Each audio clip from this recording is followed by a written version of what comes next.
In this tutorial I will teach you how to make your own instrument in Ableton Live. So let's begin. First of all, let's go to the instruments. In the instruments I will first pick my favorite one, which is Drift. And that is basically a synthesizer. To play the instrument, make sure that you click this option. This enables you to play the instrument with your own computer keyboard. You don't need to have a MIDI controller. So let's play. This is the default sound. As you can see, these are the presets. So the first setting that you see is the oscillation. This is the default. You can select sine wave, square, and saw. Saw is the default waveform. So here is how it sounds like. If you want the square synth, here is the sound. So I will pick this one just for testing. If you move the octave slider, if you move the octave to the right, you will get a higher octave.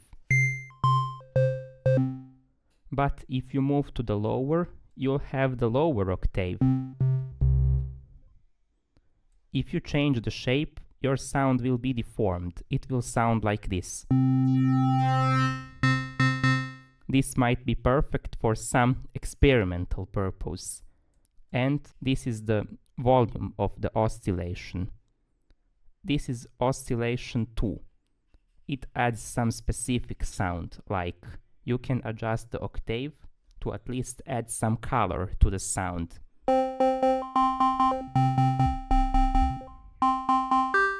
So you can make your sound more dynamic. But if you turn off this oscillator, here's what will happen. It will be a plain and simple sound. This is the noise. It adds some kind of noise to the waveform. If you enlarge it to -5.1 decibels, this will happen. And if you put it even higher, like 2 decibels, it will be louder, like there will be noise in your waveform. I don't want noise, I want something very simple. This might be a perfect instrument that I want to use in my indie game project. But let's see what else can you do. With the Drift synthesizer, you can adjust the frequency. That is basically like cutoff frequency.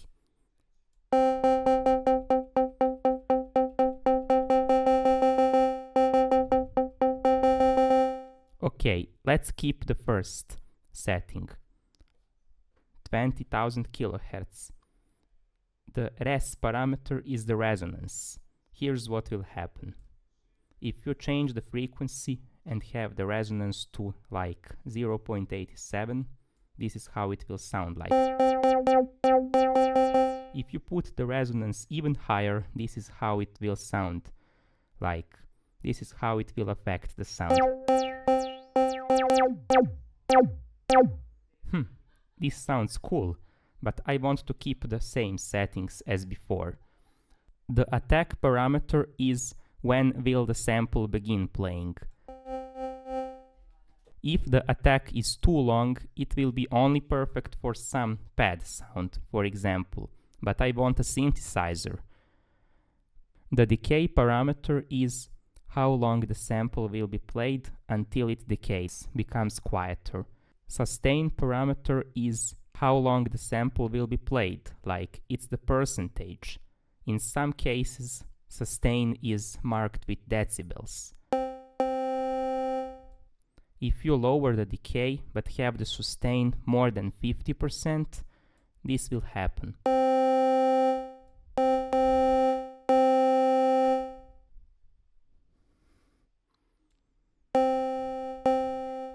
If you lower the sustain but make the decay longer, it will only keep some remaining sound, like this. But let's keep the default settings. The release parameter adds some release to the sound. What do I mean by release? if you put the release to, for example, 1.36 seconds, the sample that you played before will have some release, like it will play 1.36 seconds after playing the note. If you put it even higher, like 3.93,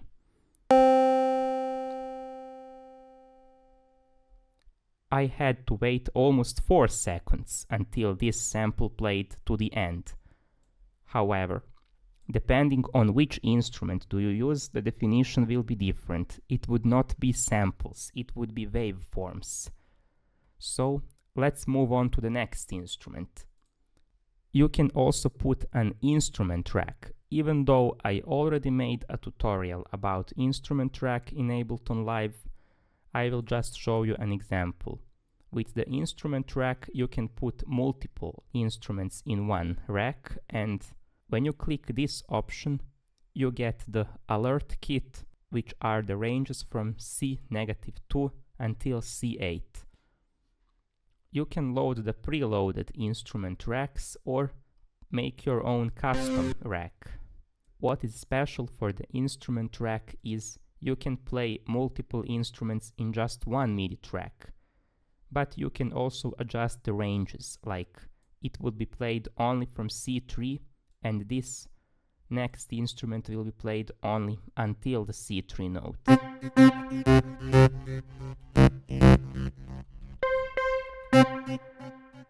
Alright. That is basically the instrument track. You can load multiple sounds, multiple instruments, and adjust their ranges, like this.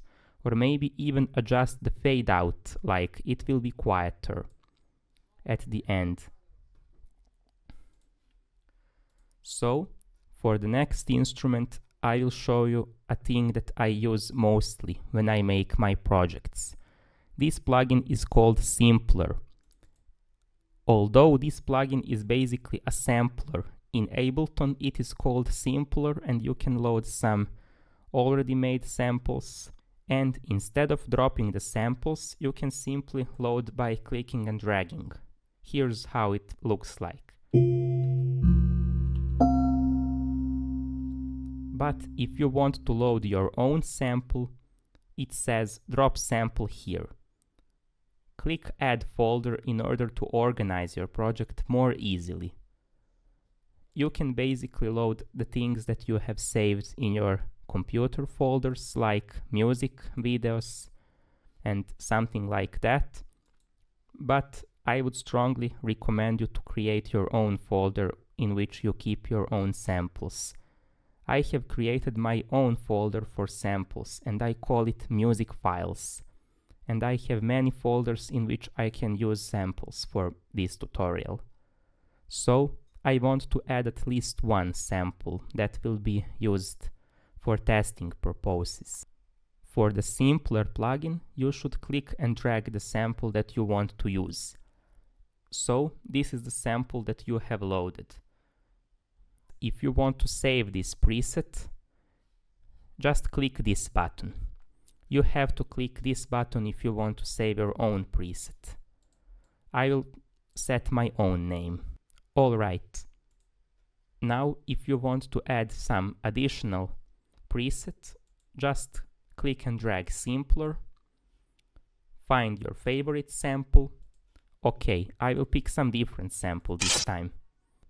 Okay, maybe this sample. And I want to change some parameters. I will loop the sample, adjust the length, fade in, fade out, and the frequency, because I want something much different from the original sample. Maybe begin here. Or maybe I want to select some other sample. I'm really not happy with this sample. I just want a laser sound.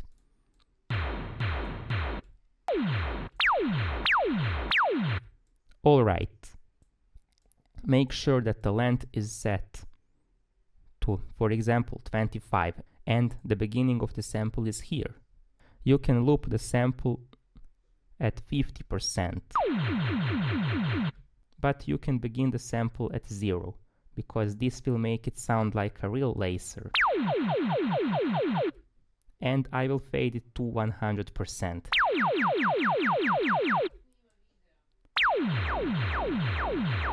Okay, perfect. Just remember, if you want to save the preset, click this small icon. And I will call it laser. Now, you already know how to import your own presets. When you need those presets, you can simply click and drag them. It already contains the definition, like I already defined the settings of the sample here. But if you want to change the settings, like modify the frequency, attack, delay, or some other settings that you see here, you need to click that button again to save. Now I will call it laser 2. So you can also do the same with the drift. Just click this save icon, and instead of calling it drift, I will set some random name. I call it drift synth demo. You can call it whatever you want. So when I need this preset, I will have to load it here.